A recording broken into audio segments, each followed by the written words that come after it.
ရှောင်ရန်အခန်း12ခန်းကိုဖတ်ပြပါမယ်။အခန်း1ကိုမကြိုက်ရင်သူလည်းမကြိုက်ဘူး။ကိုရဲ့မကောင်းတဲ့အတိတ်ကြတော့မရမကဖုံးဖိတယ်။အဲ့လိုဖုံးထားတာကိုအစလာဖော်လို့ကတော့ဒေါသတွေထွက်ပြီးလူသက်ချင်စိတ်တွေပါပေါက်တယ်။သူများရဲ့မကောင်းတဲ့အတိတ်ကြတော့တအားအစဆွဲထုတ်ချင်တာကြုံရင်ကြုံသလိုချီးကြောက်ရည်နူးသလိုပြောနေရတာအမောတကော။ဒါကိုအမှားသိလို့မသိသလိုမှားတယ်လို့လည်းမထင်ဘူး။ကိုကလက်ရှိမှာကောင်းနေပြီမို့အတိတ်တွေနဲ့လာလာຫນွယ်ရင်မကြိုက်ဘူးသူကလက်ရှိမှာကောင်းနေပေမဲ့မြင်အောင်မကြည့်ပေးပဲအတိတ်တွေနဲ့တွဲနေပြီးပြောဆိုနေလို့ကောင်းတော့ကိုလျှောက်ခဲ့တဲ့လမ်းကကိုသမိုင်းမှာမှားဘူးတဲ့အမားကိုအထိမခံနိုင်ရင်သူများသမိုင်းမှာမှားဘူးတဲ့အမားကိုသွားမစွာပါနဲ့လက်ရှိကိုပဲမြင်စေခြင်းနဲ့ဆိုရင်သူ့ကိုလည်းလက်ရှိအနေထားမှာပဲမြင်အောင်ကြည့်ပေးပါခက်ရဲ့စကားပုံနဲ့နှိုင်းပြီးသုံးပြခြင်းနဲ့သူများမျက်ချီးကိုမြင်တဲ့အခါကိုမျက်ချီးကိုလည်းသတိရပါကိုပြောတာမကြိုက်ရင်သူ့ကိုလည်းသွားမပြောပါနဲ့ရှင်ပြိုင်ခြင်းရင်အောင်လက်ရှိအခြေအနေမှာပဲရှင်ပြိုင်ပါအတိတ်တွေကိုဆွဲထည့်ပြီးအမှတ်လျော့နေရင်ကျမတို့ရဲ့အနောက်ပြန်ဆုတ်မှာမဟုတ်ဘူးလေအရှိကိုသွားရမှာအတိတ်မှာဘာပဲဖြစ်ခဲ့လက်ရှိအနေထားနဲ့ပဲဆုံးဖြတ်မယ်ဘာဖြစ်လို့လဲဆိုတော့လူတိုင်းမှာမကောင်းတဲ့အတိတ်ကိုစီရှိကြလို့ပဲကိုမှမလိုချင်ခဲ့တဲ့အတိတ်ရှိတာမို့သူများရဲ့အတိတ်ကိုလည်းသွားပြီးမထိခိုက်မိပါစေနဲ့နှစ်ထက်ခါနားလည်ပေးပြီးတဲ့အခါခွင့်လွတ်ပါတယ်ပြောလိုက်တာနဲ့သူတို့အပြစ်ကပေါ့သွားတယ်လို့ထင်ကြတာသူတို့ကပြုတ်လို့သူမို့ခံရသူဘက်ကနားလည်ပေးလိုက်တာနဲ့ပြီးသွားပြီလို့တွေးလိုက်ကြတယ်တကယ်တော့သူတို့ကဘဝတွေကပါထုတ်ခံလိုက်ရတယ်ဆိုတာကိုမသိကြဘူးရတယ်နော်လို့ပြောလိုက်တာနဲ့သူတို့ဘက်ကညှိတာအဆင်ပြေသွားပြီထင်ကြတာသူတို့ဘက်ကအတ္တကြောင့်ခင်မင်မှုစရင်ကပါပယ်ဖြတ်လိုက်တယ်ဆိုတာကိုမရိပ်မိကြဘူးနားလည်ပေးတာကိုအခွင့်ကောင်းယူဖို့ပဲသုံးကြတာနောက်တစ်ခါမဖြစ်ရအောင်နေမယ်ဆိုတဲ့အသည့်မျိုးနဲ့မဆင်ခြင်ကြဘူးအာနာတမှုနဲ့ပဲကိုယ့်ဘက်ကိုမျှတွေးဖို့အသည့်တရားသူတို့မှမရှိကြဘူးထားလိုက်ပါတော့ရပါတယ်ဆိုရတယ်နော်ဆိုပြီးစိတ်ပြတ်သွားပြီလို့တွေ့ဝိုက်ပြီးပြောလိုက်တာမတိတတ်တဲ့သူစီကဘာမျောလင်းချမ်းမှမထားတော့ဘူးဆိုလိုတာဒါကိုလည်းအမှုမဲ့မှတ်မဲ့ပဲသူတို့စိတ်ကိုပြုပြင်ဖို့လုံလောက်တဲ့အသည့်တရားမရှိကြဘူးစိတ်ကုန်နေဆိုတာနားလည်မှုတွေအဆုံးထိပေးပြီးပြီလို့အဓိပ္ပာယ်တက်ရောက်တယ်ကြောခိုင်းတဲ့သူတွေစီကကိုယ်တန်ရောစင်ပိုးတဲ့သူတွေကြီးပဲဒါပေမဲ့မတက်နိုင်ဘူးမတိတတ်မှုဟာကိုယ့်ရင်ဘတ်ကိုလာထိုးတဲ့ဓာတ်ချက်တွေလိုပဲအသေးပေါင်းမတက်နာကျင်ရတဲ့အခါကြောခိုင်းဖို့မှတပါအခြားဖြည့်တွေးပေးစရာမရှိတော့ဘူးဒီလိုလူမျိုးတွေနဲ့ကြုံရဆုံရတဲ့အခါအချိန်မလွန်ခင်ရှောင်ရှားတတ်ဖို့ပါမရှောင်တတ်ရင်တော့နောက်ဆုံးမှာကိုယ်ပဲအထိနာပါလိမ့်မယ်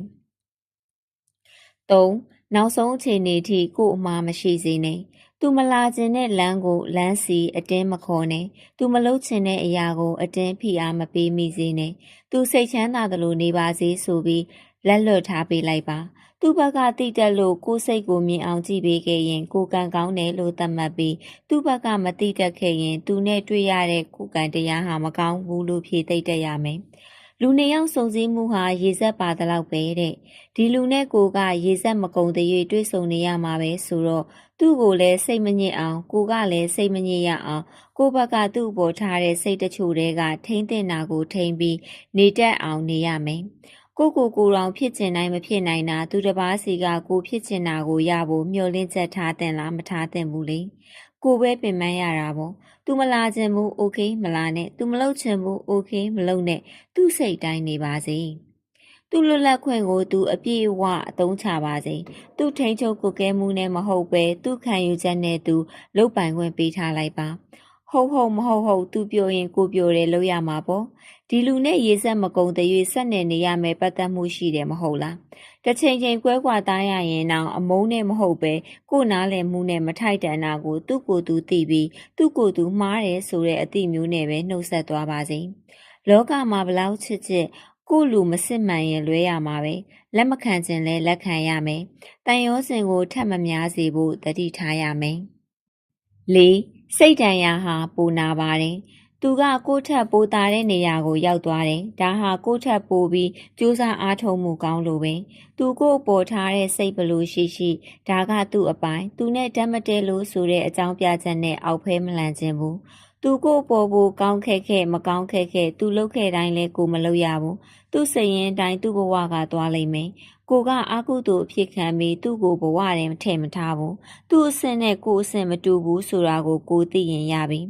တသက်လုံးနာအောင်လုပ်ရင်တသက်လုံးနာပါတယ်အတက်နိုင်ဆုံးသူ့အတန်မကြားရတဲ့နေရာသူ့အကြောင်းမသိရတဲ့နေရာမှာပဲနေပါမတော်တဆတွေးခဲ့ရင်တော့သူကိုလှုပ်ရက်ခဲ့တာကိုပြန်တွေးပြီးပြုံးမိယုံလောက်ပဲဖြစ်မဲ့စိတ်မျိုးဖြစ်အောင်လေ့ကျင့်ထားပါခွင့်လွတ်လိုက်တာလားဆိုတော့လည်းမဟုတ်ပြန်ဘူးခွင့်လွတ်ဖို့လည်းမတန်ဘူးလေဒဏ်ရာဆိုတာပေးတဲ့သူကပေါ့လေးတွေးလိုက်ပင်မဲ့ခံရတဲ့သူကဘဝတစ်ခုစာရဲ့ရုံးမာတက်တဲ့သူကတော့အယမ်းဖြူစင်ပြနေမှာတော့ခံခဲ့ရတဲ့ကိုယ့်ဘက်ကပြုံးပဲနေုံပေါ့အချို့အနာတွေကမနာဘူးလားဆိုတော့မနာတော့ဘူးဒါပေမဲ့ဘယ်တော့မှလည်းပြောင်းမှာမဟုတ်ဘူးဒါကအညှိုးကြီးတာမဟုတ်ဘူးဂလက်စားချေဖို့လည်းစိတ်ကူးမရှိဘူးနားတယ်ဆိုတာကရင်ထဲအထိတစစ်နာအောင်ယုံကြည်မှုကိုအလွဲသုံးစားလုပ်သွားကြလို့ပဲငါကိုတန်ဖိုးကိုယ်တိုင်မြင့်တင်ပါကိုပျော်ရွှင်မှုကိုသူများပေါ်မိခိုလိုက်တဲ့နေ့ကစပြီးကိုကသူ့ကြိုးဆွဲရာကိုကားတဲ့ရုပ်သေးတရုပ်ဖြစ်သွားတော့တာပဲသူကယူဆရင်ပြောပြီးသူပြစ်ထားရင်ကိုမှကပါပြက်ရတယ်ကိုစိတ်အလုံးစုံကိုသူ့အပေါ်မိခိုလိုက်တဲ့အခါစိတ်ပြက်ဝမ်းနဲ့အားငယ်စရာတွေနဲ့ပြည့်နှက်သွားတယ်သူလစ်လူရှုမှုနဲ့ဖြတ်တန်းရတဲ့အချိန်မှာဘဝကနေပြောစရာနေရာမဟုတ်ဘူးလို့ခံယူမိလာတယ်ကိုထက်သူ့ကိုဦးစားပေးခဲ့တယ်ဒါကမှန်သလားမှားသလားတန်သလားမတန်ဘူးလားမဆုံးဖြတ်တတ်ခင်ကိုထက်သူ့ကိုပုံမြန်နိုးခဲ့တယ်ဘလောက်ပဲပေးဆက်ချစ်ခဲ့သူလိုအပ်တာကိုမဟုတ်ခဲ့တဲ့အခါဒဏ်ရာတွေနဲ့ကြံခဲ့တာကိုပဲဖြစ်ခဲ့တယ်ဘလောက်ထိယူသွမိုက်မဲတယ်လဲဆိုတော့မချစ်တော့တဲ့ဆွန့်ပစ်ခဲ့တဲ့လူတစ်ယောက်စီကိုတနာစိတ်နဲ့ငဲ့ညာမလားဆိုတဲ့မျှော်လင့်ချက်အမြင်တမ်းလေးနဲ့တငုံတရေရင်အဲ့ဒီအရာတွေကိုဆက်ပြီးအယောင်တင်ခဲ့တယ်နောက်ဆုံးအထိကိုဟာသူ့အတွက်ဖြစ်ခဲ့ပေမဲ့သူကတော့ကို့အတွက်မဖြစ်ခဲ့ဘူးကိုထက်သစိမ်းလူကိုပိုချစ်လိုက်တာကကိုတတ်ဖို့ဓာတ်ကိုယ်တိုင်သွေးနေရတာနဲ့တူတယ်အချိန်ကြာလေးကိုအတွက်အန္တရာယ်ပိုကြီးလေးပဲဒါကိုတိကြီးနဲ့မေ့ထားလိုက်ရင်ကိုဘဝကအဖက်ဆယ်မရအောင်ရေစုံမျိုးနေပါလိမ့်မယ်အချို့အသည့်တရားတွေကကိုယ်တိုင်တွေးမှကိုကလက်ခံမှအမှားအမှန်ကွဲပြားသိလာရတာကိုရှောက်နေတဲ့လမ်းကိုလည်းမှားလားမှန်လားအမြဲသုံးသပ်နိုင်ရမယ်ရက်သိမ့်ပြီးထင်တဲ့နေရာမှာရက်လိုက်ခြင်းနဲ့ကိုတန်ဖိုးကိုမြင့်တင်ပါ6ပန်းလာတာလိုချင်ရင်ပြိုးတတ်ပါစေဒီရက်ပိုင်းလာကြံတောင်းကြတဲ့ညီမလေးတွေရဲ့ပုံစံကတူနေတယ်တိတ်နာခြင်းရအောင်လုပ်တဲ့အတိတ်ကချစ်ရသူကအခုချိန်မှာပြန်လာခြင်းနဲ့ဆိုပြီးပြောကြတယ်တဲ့လက်ရှိမှာကကောင်မလေးချစ်သူရနေပြီကိုကလည်းအရန်ချစ်ရတဲ့သူကပြန်လာခြင်းနဲ့ဆိုတော့သူတို့ခမရလဲအနှဲငယ်တွေ့ဝေကြတာပဲဆိုတော့မမကြီးအကြံဉာဏ်လေးပေးပါဦးနဲ့ပြောရရင်လေရီးစားဟောင်းတွေဆိုတာဘဝတည်းတစ်ခါတည်းတော့ခတ်သိမ်းဆဲလိုက်တဲ့မတူတော်တွေပဲဘလို့အကြောင်းမျိုးနဲ့မှသူတို့ရဲ့စကားကိုနားမယောင်သင့်ဘူးလက်ရှိကိုလိုချင်နေဆိုတာလက်ရှိအနေထားမှာကိုကအရန်ကိုစိတ်ချမ်းသာနေလို့မိန်းကလေးတယောက်ဟာစိတ်ချမ်းသာနေတယ်သူတို့ကိုပျော်အောင်ထားမဲ့သူရှိနေရင်အရန်လှပနေတတ်ကြတာဥပမာပေးရရင်မိန်းကလေးတွေကပန်းတပွင့်ဆိုပါတော့သူတို့ရဲ့လက်ရှိချစ်သူကဥယျာဉ်မှုပန်းလာတာကိုလိုချင်ရင်ကိုကပြုစုယူရတတ်ရတယ်ဒီသုံးပွင့်ဆိုင်ထားပါတော့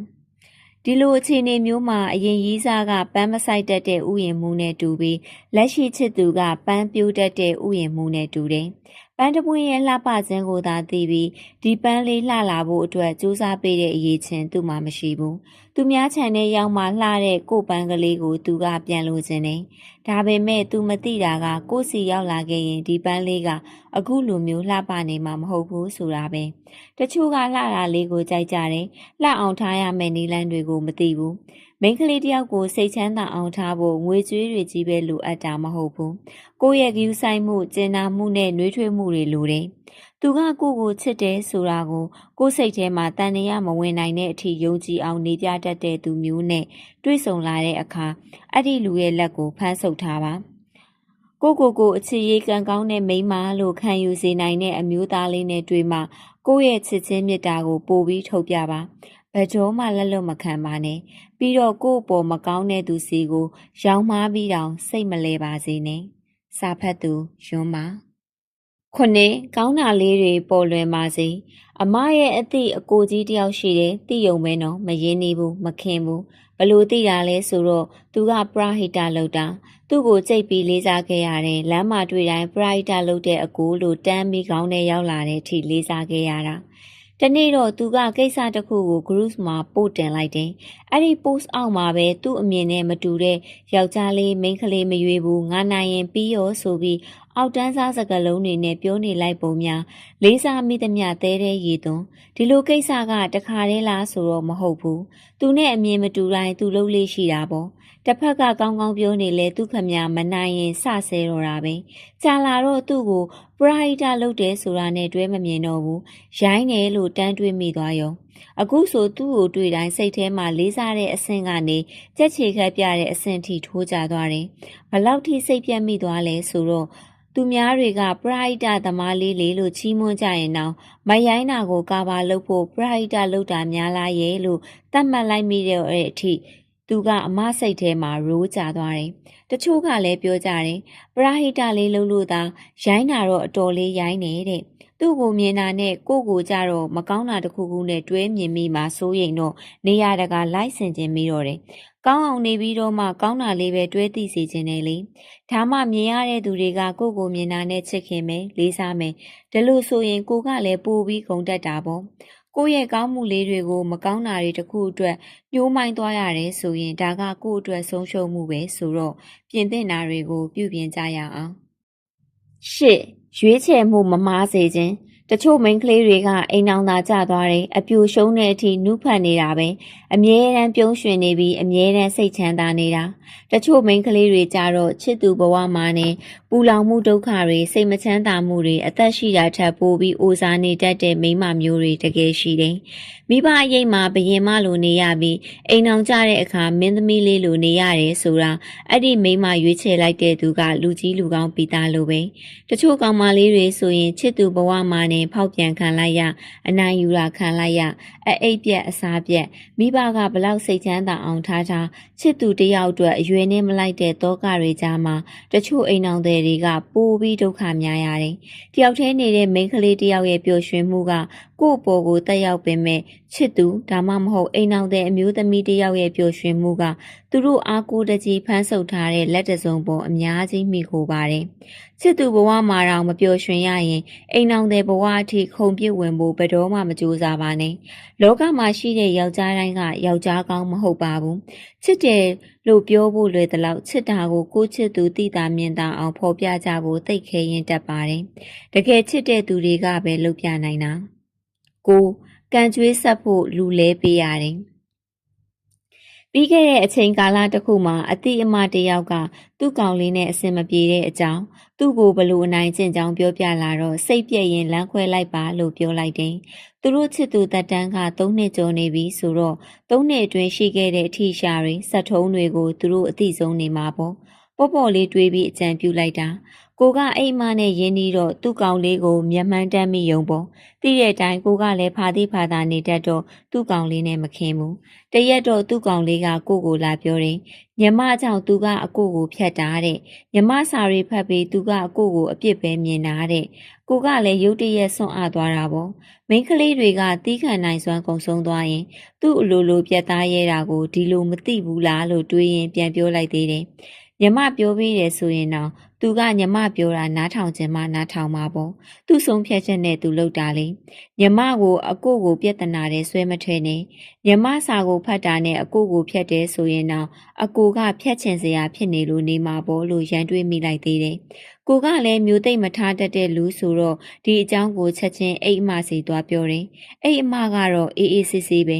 ထားလိုက်ညီမရေအမကအသက်တောင်ရတော့မယ်တဲ့ဟဲမြန်လိုက်တာအမရေပေါ့ကိုကလည်းလှုပ်ခနဲပြောမိလိုက်သေးတယ်တကယ်ချစ်ဖူးပြီးအချစ်ကိုကြောက်သွားတဲ့မိန်းမတစ်ယောက်ဘယ်တော့မှအသက်ထားဖို့ဆန္ဒမစောဘူးသူ့ကို propose လာလုပ်ရင်တော့ချက်ချင်းလက်မခံဘူးအချစ်သစ်ကိုလက်ခံဖို့သူ့နှလုံးသားကရောအုံနောက်ကပါတုံဆိုင်နေစေလို့စိတ်ထဲထင်သွားတာနဲ့နောက်တော့စကားမပြောဖြစ်ဘူးမကြခင်မှာအဲ့ဒီမှအသက်ရသွားတဲ့ post တွေပုံတွေတင်လာတယ်ရုပ်တော့မပြထားဘူး silent သဘောမျိုးပေါ့ ဟိုကိုနဲ့ကြောင့် official တွဲပြီးပြတ်ထားတော့ဒီတယောက်ကို silent တွဲတာပဲနေမယ်လို့ရိုးရိုးလေးတွေးလိုက်တယ်။တိတ်မကွာဘူးဟိုကိုလည်းအစ်စ်ရသွားတယ်လို့ကြားတယ်။သူကတော့သူ့ကောင်မလေးကို official ပဲချပြတယ်တွဲကြတယ်။နှစ်ယောက်လုံးအစ်စ်ကိုစီနဲ့အဆင်ပြေသွားကြတဲ့ပုံပါပဲ။တရက်တော့မမျော်လင့်ပဲသတင်းကြားတာကအဲ့ဒီအမရဲ့လူကမိမကွဲထားတာတဲ့။တရက်ဝင်မဟုတ်ပဲဒီအတိုင်းကွဲနေကြတာမို့ပြဿနာဖြစ်ကြတယ်လို့ကြားရတယ်။စိတ်မကောင်းပေမဲ့အခုမှစိတ်ရည်လဲသွားတယ်။ပဝန်းကျင်ကသူ့ရဲ့ပထမကောင်လေးကိုသွားမေးကြတော့အဲ့ဒီအမနဲ့ပတ်သက်ပြီးဘာမှကောင်းသည်ဆိုသည်မပြောဘဲသူ့ကိုလာမမေးကြပါနဲ့လို့ပဲညင်းဆိုလိုက်တယ်တဲ့။ဒီတော့အဲ့ဒီအမကအစ်စ်ကိုတွေ့လို့လက်ရှိ relationship ကိုအပြစ်ဖြစ်အောင်လုပ်ပြီးဖျက်လိုက်တယ်လို့ဆိုတာပါပဲ။ကံတရားကကြည်စဲစမ်းပုံကြောင့်အစ်စ်ကပိုမသိမ့်တော်တဲ့သူဖြစ်သွားတယ်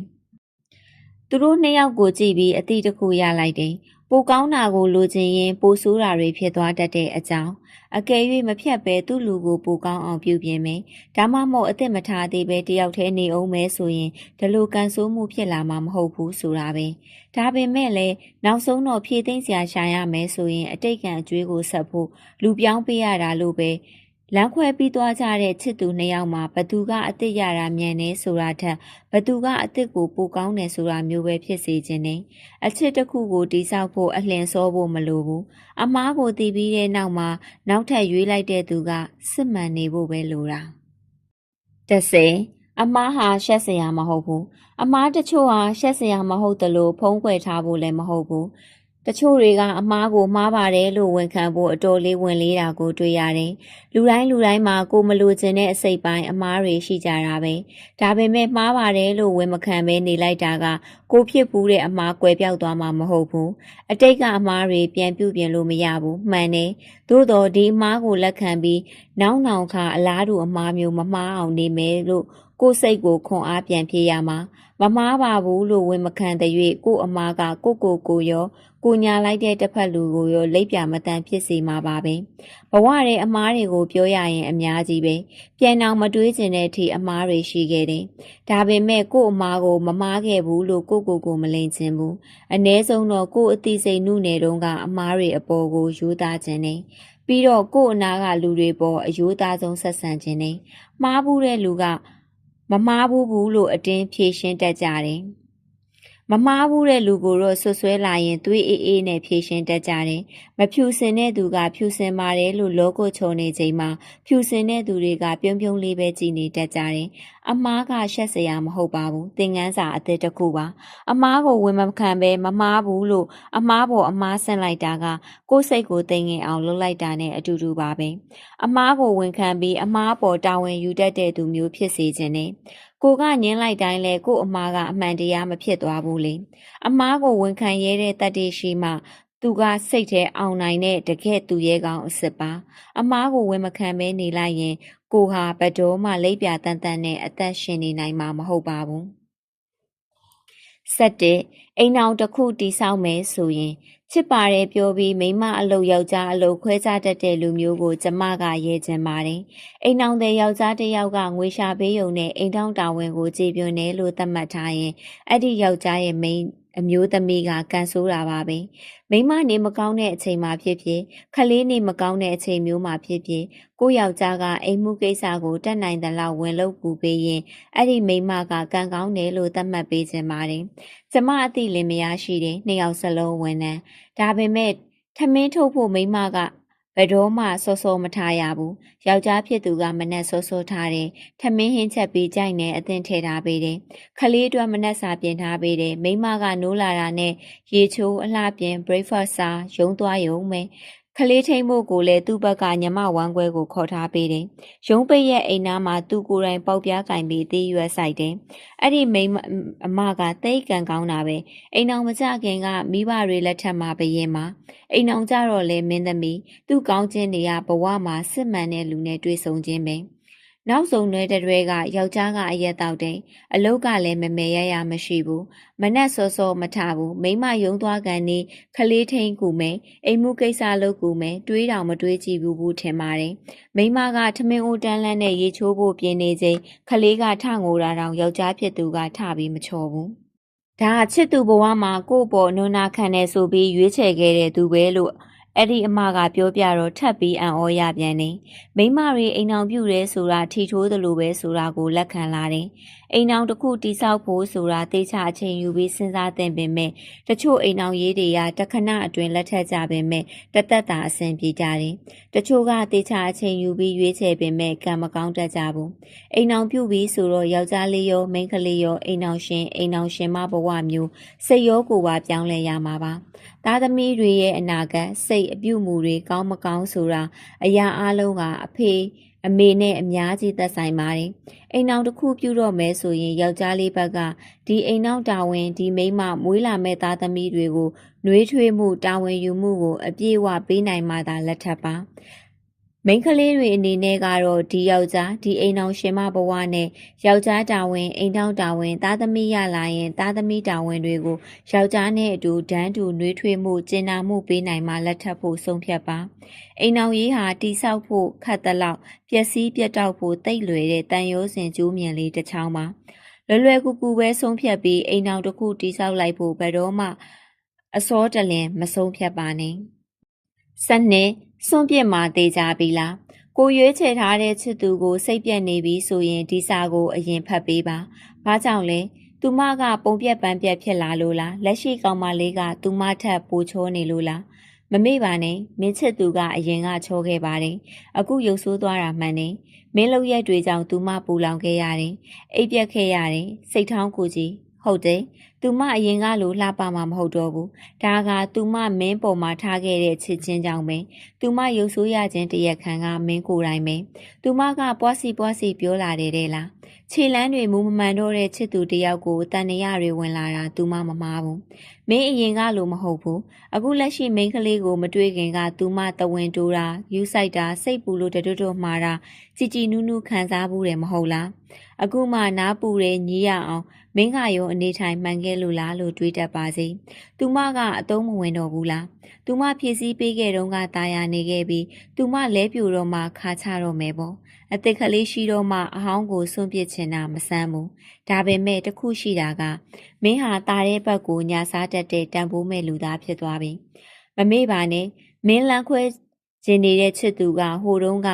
မင်းလဲပြိုချိန်တိုင်းအနားမှာရှိပေးခဲ့ဘူးတယ်။မင်းနာကျင်ချိန်တိုင်းအားပေးနှစ်သိမ့်ခဲ့ဘူးတယ်။မင်းနဲ့အတူငိုဘူးတယ်၊ရဲဘူးတယ်။အခက်ခဲတွေကိုအတူရင်ဆိုင်ဖြေရှင်းဘူးတယ်။မင်းပေါ်ကိုအမြဲနားလဲပေးဘူးတယ်။မင်းစိတ်တိုင်းကြနေပေးဘူးတယ်။မင်းကြောင့်သူမနာကျင်ခဲ့ဘူးမယ်။မင်းကိုမင်းမိသားစုနေပါဖြည့်ဆည်းသီးခံခွင့်လွှတ်ပေးဘူးမယ်။သူမထပ်ပိုတာတဲ့သူတွေမင်းအနာကိုရောက်လာတဲ့အခါသူမအပြစ်တွေကိုပဲမင်းမြင်တက်လာမယ်။သူမမင်းအတွက်ပေးဆက်ခဲ့တာတွေကိုမင်းသတိမရတော့ဘူးလား။မင်းအလိုကျအောက်ကြခံချစ်ခဲ့တာတွေကိုရောမင်းမမှတ်မိတော့ဘူးလားစားချစ်တုံးကမထားခဲ့ကြီးပေးခဲ့ကြတဲ့ဂရိတွေကိုရောအပေါ်ယံစကားတတ်ပဲလားလက်ရှိချစ်သူကိုအပြစ်မရှိအပြစ်ရှာအသက်စီကိုဥတီနေတဲ့ခြေလမ်းတွေကိုခဏတုံဆိုင်ပေးပါစားချစ်ဘူးတဲ့အတိတ်ကာလကိုမကြာခဏတွေးကြည့်ပါအတူဖြတ်တန်းခဲ့တဲ့နေ့ရက်တွေကိုပြန်တွေးပါရှိခဲ့ဘူးတဲ့အမတ်တရားတွေကိုပြန်စဉ်းစားပါပြီးရင်ကိုမေးခွန်းထုတ်ကြည့်ပါအခုမှစိတ်ဝင်စားတဲ့မိန်းမတစ်ယောက်နဲ့နေ့ရက်ပေါင်းများစွာနားလည်မှုတွေပေးတဲ့မိန်းမဘသူကိုလက်လွတ်မှလဲဖောက်ပြန်ခြင်းတွေခိထားတဲ့အချိန်မှာချစ်သူပေါ်သစ္စာရှိခြင်းနဲ့ကိုယ်သိက္ခာကိုမြင့်တင်ပါအပြစ်တွေနေရာမှာအချစ်တွေအစားထိုးကြည့်ပါပြဿနာတွေနေရာမှာနားလည်မှုတွေထားကြည့်ပါဒေါသထွက်လာရင်အနားယူပြီးမှပြန်ဆွေးနွေးကြည့်ပါချစ်တဲ့မျက်စိနဲ့လက်ရှိချစ်သူကိုမြင်အောင်ကြည့်ပေးပါမင်းပေးမှလက်တွဲပေါ်မင်းစိတ်ဝင်စားနေတဲ့ချစ်သူအသစ်လေးထက်သူမကပိုးပြီးထိုက်တန်တာကိုတွေ့ရပါလိမ့်မယ်တွေဝေတွေးဟဖြစ်လာတိုင်းတာယာချိန်မှာအနားကိုရောက်လာတဲ့သူနဲ့လောကဒဏ်ကိုအတူတူဖြတ်ကျော်လာတဲ့သူဘသူကကိုယ့်အတွက်ပိုအရေးပါလဲကိုဟာဘလို့လူမျိုးဆိုတာကိုကိုပြန်မေးပါစာဖတ်သူယွန်းမာမိန်းမတယောက်ကိုစိတ်တိုင်းကြကစားခွင့်ရှိတယ်စော်ကားခွင့်ရှိတယ်ဆိုတာအဲ့ဒီမိန်းမကိုယ်တိုင်ကချစ်တဲ့စိတ်နဲ့ခွင့်ပြုထားလို့ပဲဖြစ်ပါတယ်ဝေးရမှာကြောက်တဲ့စိတ်နဲ့ကတ်တွေနေမှုတွေကြောင့်သူမရဲ့ဘဝကိုချဲလှယ်ခွင့်ရနေတာပါတိခန့်နိုင်စွမ်းနေကုန်သွားတဲ့နေ့ရောက်ရင်တော့သူမဘက်ကပဲအရင်ဆုံးစွန့်ခွာဖို့ဆုံးဖြတ်ပါလိမ့်မယ်